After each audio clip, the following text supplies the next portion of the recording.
we are not meant to do faith on our own. It is best practiced in community because we need others to reflect Jesus, but also to reflect ourselves back to us. Welcome to Permission Slips, a space to practice paying attention to your life with self-compassion so you can experience the wholeness, purpose, and joy you were made for. I'm Jillian DeBritz, a life and leadership coach and a recovering perfectionist, learning alongside you how to give myself permission to be human. I'm so glad you're here with me for this conversation with my friend, Kari Mirro. Welcome, Kari. Hi, thanks for having me. I'm so honored that you said yes to this conversation. Kari is a spiritual director, and she holds a master's in spiritual formation from Portland Seminary at George Fox University. She's a certified spiritual director and drawing on her life experiences in a compassionate philosophy of soul care. She accompanies individuals toward deeper encounters with God. And I have personally been a recipient of the journey you have taken with God yourself and your journey to help others journey in spiritual direction. So thanks for being here and giving us all the opportunity to learn more about what it means to journey with God with another. Yeah, I'm excited. Thank you for having me. Yeah. Well, like I said, I have been a recipient of your companionship. And before we kind of talk about our relationship, I wonder if you would just tell people about your journey a little bit of how did you become a spiritual director and even fall into this work? Yeah.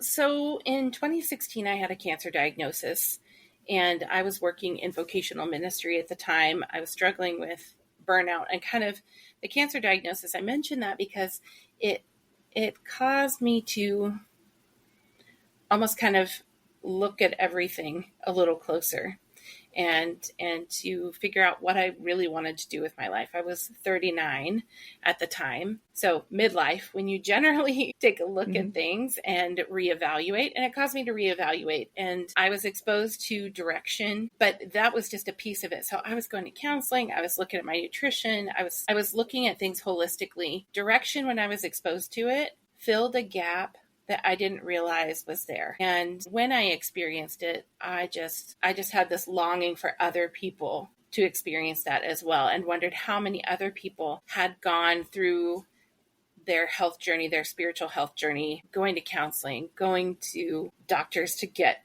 their body right, drinking their water, all of these things, only to be left with this gap that they didn't know they needed filling, and they were maybe trying to fill it in other ways. So that's kind of how I came to it. And once I learned about it, I started pursuing how do I even become one? How can I invite people to the same kind of holistic approach or this soul care? And so I kept kind of like just investigating and figuring out different pathways. And I decided that I wanted to go through seminary because at the time this was probably 2017, a spiritual direction was not widely known. I feel like it's much more widely known now, but I wanted to go through a seminary program because I wanted people to understand that it was a real thing. It wasn't some hokey thing or some made up thing. And so I went to seminary, and there I was kind of bitten by the bug of spiritual formation. I was deeply curious about how people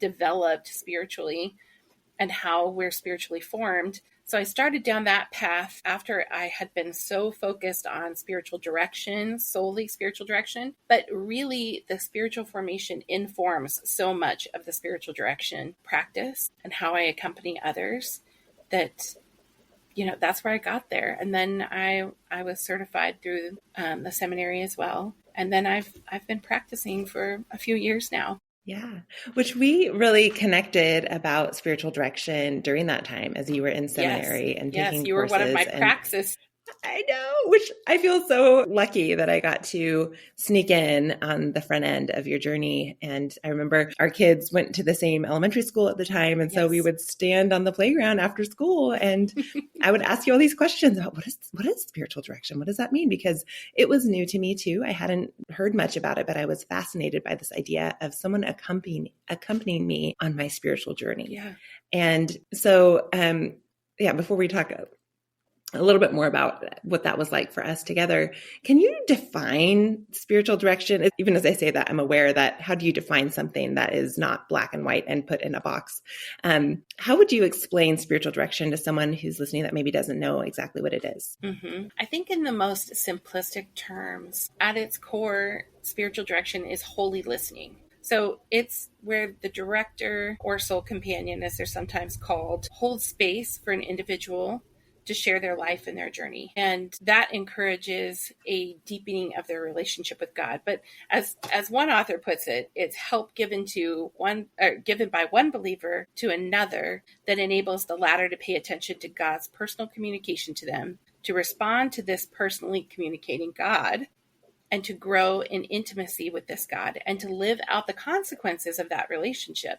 That's really what it is. Yeah, which I remember coming to you and saying, I don't know what this is, but I want more of God. And if you have tools to help me get there, yes, will you help me? And my expectation was, okay, I'm going to sit with Kari and she's going to teach me how to know God more. And that is not what happened, Kari. No. Although I did learn, I did learn to encounter God in a deeper, more beautiful, more intimate, embodied way than I ever imagined was possible. But it wasn't about you teaching me things. That idea of holding space and helping me pay attention to the presence and activity and voice of God in my life. Yeah. The way you held that space was both uncomfortable because it felt very vulnerable to sit in a place where I had the opportunity, you weren't forcing me, but I had the opportunity through your invitations and questions to really consider on a deeply honest level what I believed about God in a way that wasn't just about my head knowledge, because I knew a lot of it, as someone who had followed Jesus for decades, I knew a lot about God and I had wrestled with him in a lot of things, in a lot of areas for many years, had gone through deep crises and spiritual journey through dark seasons that had really transformed how I knew him. But there was still this level of disconnect between what I knew of him and what I experienced of him. Yeah. And so that space, that disconnect, inviting you, like admitting, opening myself up and saying, hey, there is a disconnect here, felt super vulnerable and also like the key to the more of him that I wanted. Yeah. Yeah. And you bring up a good point that you get to steward your vulnerability with a spiritual director. You get to decide how much you share. Now, how deep you choose to go might also determine how much encounter you can experience with God. Because if you're not willing to go there with someone else, where might you also be holding back with God? Yeah. And honestly, I think a lot of my journey in my spiritual life had been me trying to grow in my knowledge of and experience of and understanding of God in my journal by myself by trying really hard to know him. And I didn't yet understand that we aren't made to know him alone. Like we actually can't know God fully outside of relationship with other people. Yeah. Yeah. So what's important about that to you as you think about spiritual direction or just our spiritual journey in general? What's so important about having companions? I think the benefit of doing it with someone else is sometimes we say things or we have ideas about things that we don't realize we have until we say them and we put them out into the air and we hear someone repeat it back to us. And then they're like, oh my gosh, yes, that is what I think. And I think that's where we can kind of help bridge the head and the heart is like, there's something about that of someone witnessing it that moves it from head to heart because, or the opposite direction, from heart to head. Like, oh my goodness, I didn't know that I was holding these beliefs or these ideas until you recognized it and put it out in the air and mirrored what I said. Right. And that is so insightful. Yeah. That's a huge part of it. And I think that's really, truly why we are not meant to do faith on our own. It is best practiced in community because we need others to reflect Jesus, but also to reflect ourselves back to us, whether that is in the form of encouragement, which is something you're very gifted at, or if it is in maybe helping us reveal some places, some blind spots, some stuck spots. But the trick is you have to have someone you can trust to do that with, and someone that is a non-judgmental presence, someone that is a non-anxious presence. And spiritual directors are intended to be that for people. They're supposed to be the safe place to voice the things that we don't tell other people. And sometimes even things we haven't told God. Right. Well, and things that we don't even realize we're not telling God at times. Yes. Yes. And I'm thinking about what you just said, voicing what's inside of us, sometimes moving from our heart to our head, like bringing awareness to a conscious awareness to what's happening on the inside that I don't know until I speak it. And that's so what happened in our spiritual direction relationship, where I remember, and I've told this story in other contexts, but I remember coming to you. We'd been working together for several months at this point. But we had been meeting for probably 9 months, and I knew that I could come to you as I was. I didn't have to perform. You know, you had quickly shifted that expectation for me that I had to come and give you the right answers about God to please you and prove that I loved him and all the things that I spent my spiritual journey doing up to that point. But I remember it was in COVID and I was homeschooling my kids, not by choice. And, you know, trying, right? We were like maxed out, and I was trying to work a little bit from home, doing some coaching work, and just feeling the weight of this ongoing season of when we didn't know what to expect or when it was going to end. And I was exhausted. Yeah. And I remember feeling like everything in my life was out of control, and I had put on all this weight, and I was like feeling disconnected from God because I was never alone in my own house. And I remember coming to you and telling you this plan that I had, that I had decided to read my Bible in a year. Like I was going to pull up my spiritual bootstraps and I was going to just get disciplined, and that was going to help. And I was going to do the Whole30 and give up sugar and alcohol and all the things that I had been coping with to survive these days. Giving up joy. I didn't name it until I said out loud, right? Yeah. I didn't realize that's what I was doing. Yeah. Truly. Like these were coping strategies, for better or worse, that I was using to get through the days. And I remember telling you, like often in spiritual direction, we would start with silence and some sort of prayer. Often you would, and different spiritual directors do this differently, I know, but often you would bring some sort of a blessing or a prayer or reading, and we would just sit in silence. And I remember after that, what kind of bubbled up for me was just the weight of exhaustion. I just felt exhausted. And I remember voicing this to you, and I didn't realize how tired I was. And you asked me the question, Kari, that has changed everything for me. In that moment, that has become the foundation of the work I do. Not even just the work I do. Before that, it became the foundation of how I saw God and myself. That shifted my view of him from someone I had to please and impress to someone who views me with compassion and kindness. And you asked me the question in my exhaustion. You said, Jillian, what would it look like for you to practice gentleness toward yourself right now? And I remember just being taken aback, and like my whole body just felt like this visceral response to the question, because I genuinely didn't know I was allowed to be gentle with myself. Yeah. And I didn't know that until you asked me, until I said back to you, wait, I'm allowed to be gentle? And I know spiritual direction is confidential, and so you were never going to share anything that a directee shares with you, but I'm inviting you in this space. I don't know what you remember of that interaction, but what was it like for you, or what is it like for you on the other side of the conversation as a spiritual director? Yeah, I think it is really kind of like partnership with the Holy Spirit, like shoulder to shoulder, like linked arms with you, with the Holy Spirit, and we're just like in it together. I felt your pain. I had great empathy for that. I felt your confusion. I was with you in it. But I also felt this overwhelming feeling from the Holy Spirit that you were loved just the way you were.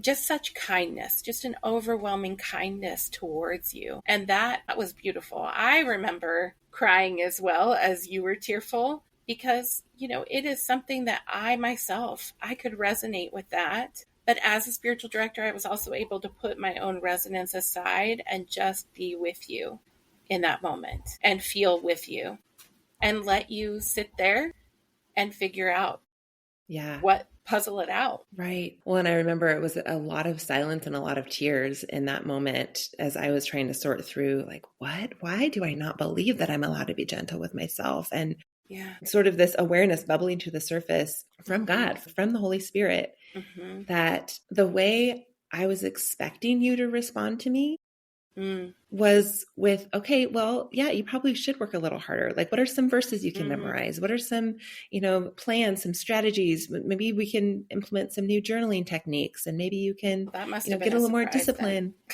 Right. Because that's what I expected of myself, right? My life has been a pattern of performing and working harder and trying to achieve in every area, including my relationship with God. And so I had expected the responsibility of intimacy with him to fall on me and my effort. And so in that moment, to sit with someone who looked at me with compassion and tears in your eyes allowed me to imagine the compassion and love and tears and care of Jesus that I had no template for. I couldn't even picture that until I received that from you, which has been what is transformative, to have someone over and over and over offer me care and compassion and non-judgmental space to listen to the inner workings of my heart and the confusion in my mind and the gap and the disconnect and the places I'm struggling, the places I'm curious, the places I'm confused. And to hold that space with compassion has taught my body, my insides, to believe that God does the same thing. Yeah. And that's truly where the Holy Spirit stands in the gap for spiritual direction. It's not so much about the director, it's about the presence of the Holy Spirit. And sometimes to remind us of that presence, that we light a candle, or we have this analogy of the third chair, just remembering that we have another participant in the direction session. It's not just you and me, that God is fully invited to every part of it. Yeah. Well, and I'm thinking about your heart to be a companion to people no matter where they are on their spiritual journey, no matter what their beliefs about God are, if they're different than yours. Like, you have such a wide window of compassion for people on the journey. And so knowing that faith and spirituality looks different for everyone, what's it like for you to sit with people who experience God or even see him differently than you do?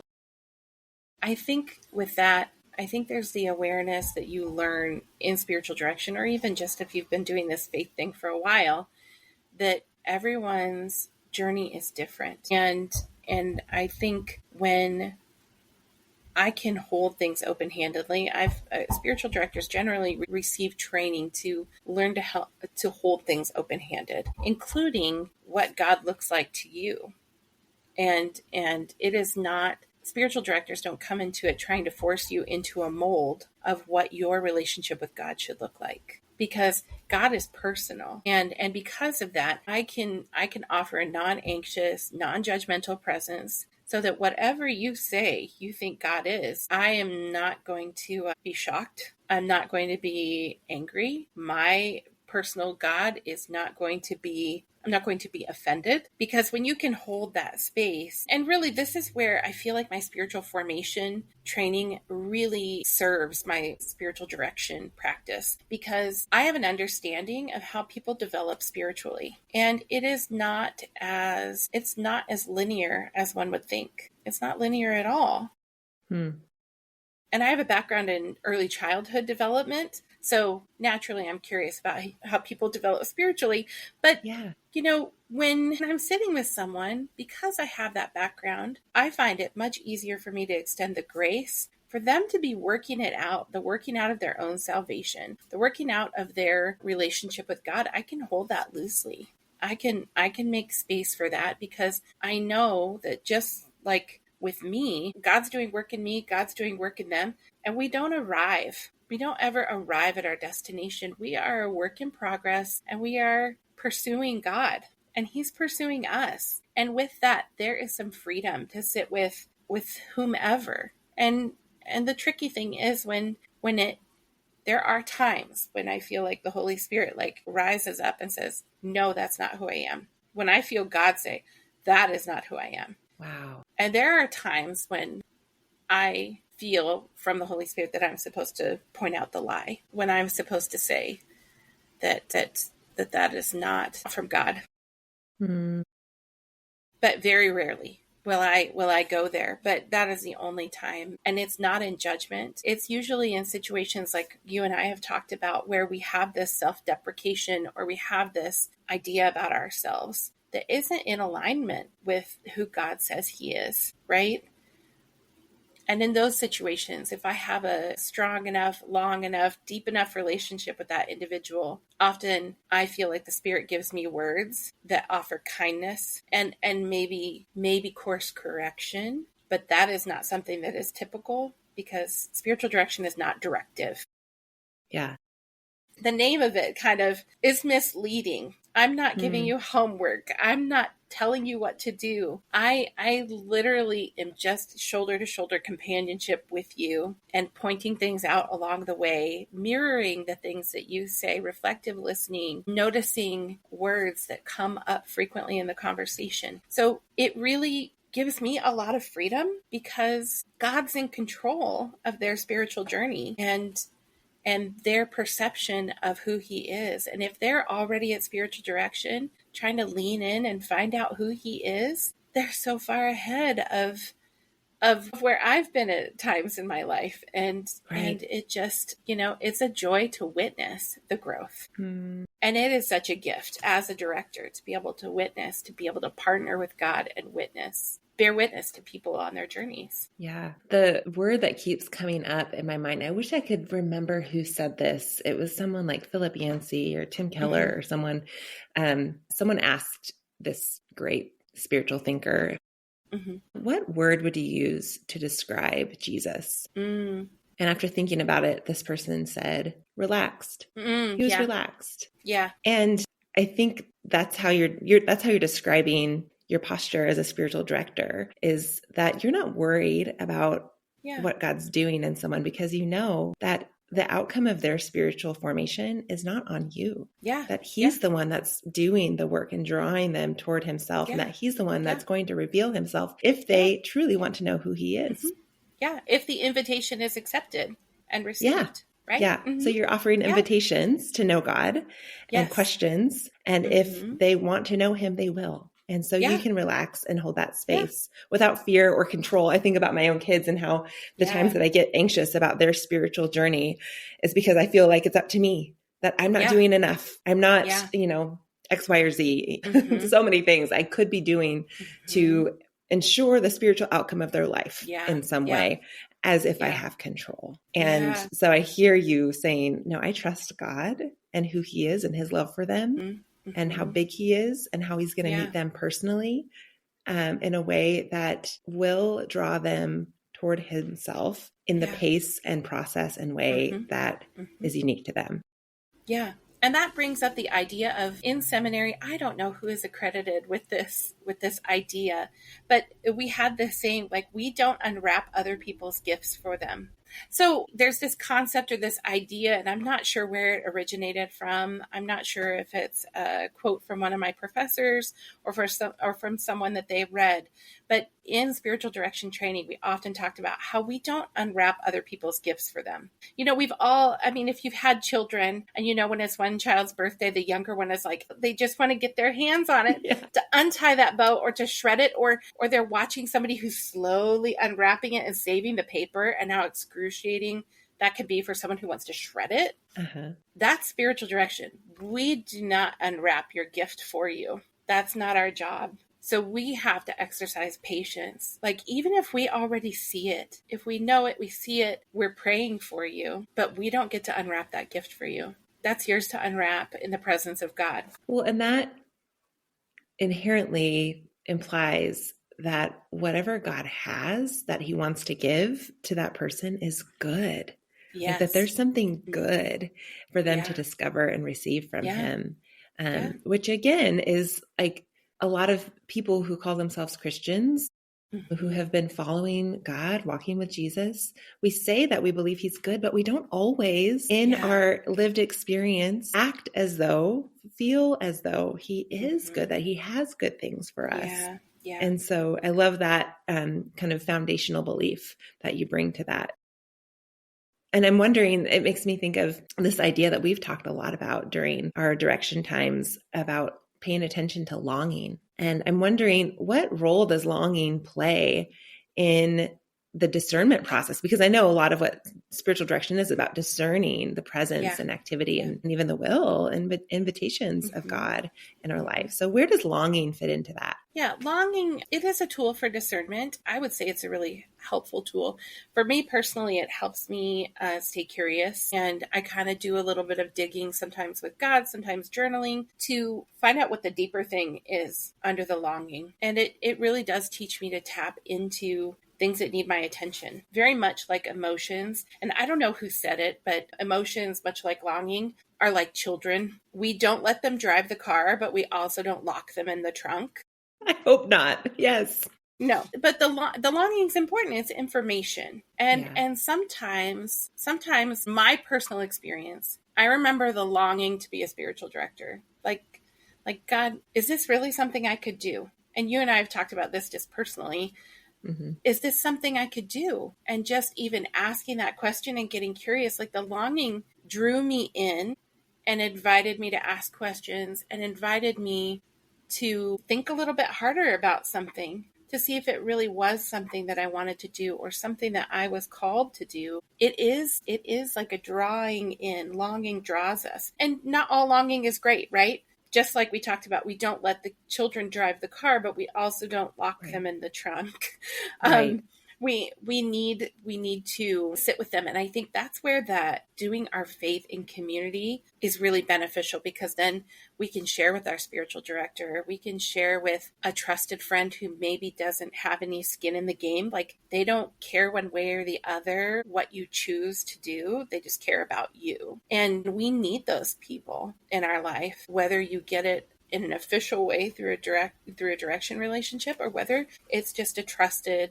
That makes me wonder how, for people that maybe can't meet with a director or don't know where to look, although I'm guessing that you might have some ideas if people wanted to reach out to you, in which I can link your contact info in the show notes too. What are some ways, if someone just wants to be this kind of a friend, or if someone is looking for this kind of soul companionship, are there ways that we can offer this to one another in our faith journeys? For sure. I think we all do a terrible job of listening. We listen to respond. We don't listen to the deeper heart of things. And one of those places that we really practice it is at home with the people around us. And how well are we? How good of a job are we doing at listening, like to the deeper things, to hearing the longing underneath the complaint?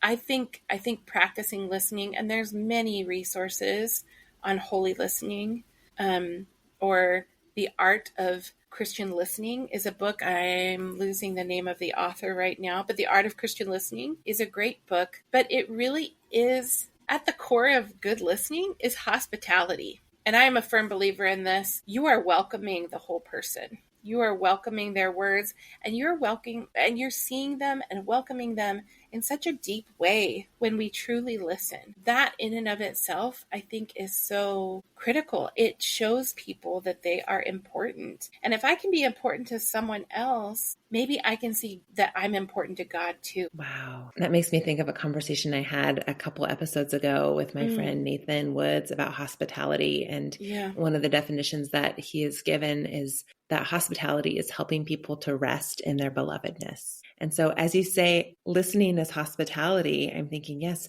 listening is creating space for people to feel loved. Yes. Like we're not trying to crowd in with words and fixing and advice or an itinerary.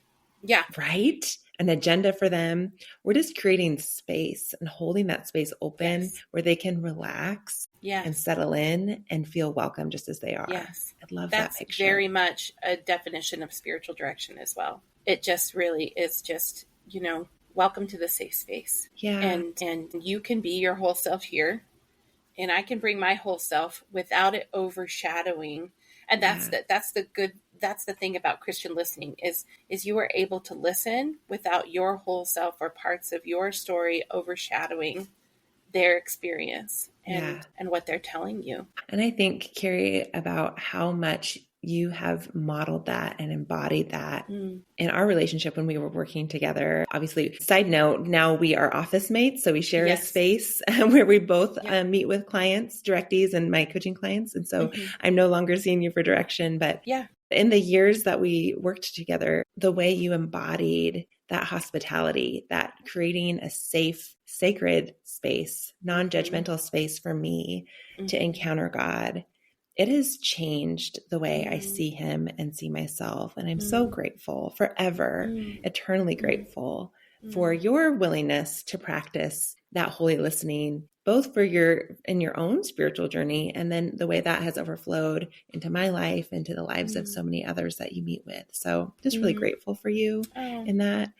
I'm wondering too, as you think about how you really are creating that space for people to encounter God, what do you wish that people knew about God? There's not just one thing. I think that he's bigger, more loving, more kind, and more forgiving than you can imagine. And he's so close at all times, even when it feels quiet. Because I think we have this tendency to either make God small and manageable, so we can figure him out and guess what he's doing in our lives, or we do the opposite and we make him too big, too important to waste time with little old us, right? And I think that's the thing. I just want people to know how close he is, how ready he is to respond to you, and really just that we can't fathom his love, we can't fathom his grace, we can't fathom his forgiveness. But just the kindness that he sees you with, and the compassion, that I think those are the things that we discount, that we either think we're not worthy of, or can frankly sometimes be scary to some of us. Yeah. Well, and those all sound like really beautiful ideas about God that have been hard for me to believe until I've encountered it in a living person. Same. And I think about you, I think about other people in my life who have embodied the kindness of God and helped me to believe it, because now I've experienced it for myself. I've experienced kindness so I can imagine a kind God. I've experienced compassion so I can imagine a compassionate God. Yeah. I've experienced gentleness in the midst of my pain and overwhelm, sense of failure. And so now I can imagine a gentle God, which he is all of those things, but I couldn't imagine it until I had a place to practice receiving that from you and from others. Yeah. And I think even that cultivates in us then an ability to see the character of God when we're reading the Bible as well, because we have now this framework, this understanding of who he is, and it changes the way that we read the Bible. Absolutely. You've given me permission to activate my imagination in how I encounter God, and it has changed everything, Kari. My imagination is the place where I most encounter God as he is, and recognizing that no matter how good, no matter how kind, no matter how loving I imagine him, it doesn't even hold a candle to who he really is. I can't out imagine the goodness of God. Yeah. Which is why I think art is so critical in helping people connect with God, whether that's poetry or the liturgy or painting or sitting with spiritual icons. I think those things kind of cultivate our imagination and widen our understanding of God. They can, if we allow them to. Yeah. This conversation is so rich, Kari. And before I ask you one more question, I'm wondering, how can people get a hold of you if they want to reach out and they're like, I want to meet with the spiritual director? How could they find you? Yeah, I do have a website. I have an email address, so you can email me. I can link that too for people. And I have Instagram. My website is just www.karimirro.com, just my name. Yay. Well, before we wrap up, is there a permission slip that you would want to give people who are listening? The permission slip that I would really like to give everyone is that it's okay to not do it alone. In fact, that's preferable. We can and we need to do faith in community. It's best practice with one another. And hopefully you've heard that throughout the conversation today. Right. Which makes so much sense to me as we know God as a relational being. We think of the Trinity, Father, Son, Holy Spirit. So I love that permission. Kari, thank you so much for being here and sharing your journey with us. It's been my pleasure. Thanks for listening to this episode of the Permission Slips podcast. I hope this conversation will give you permission to seek the spiritual companionship that we all need. Remember, your life matters, and so does your spiritual journey, more than you know.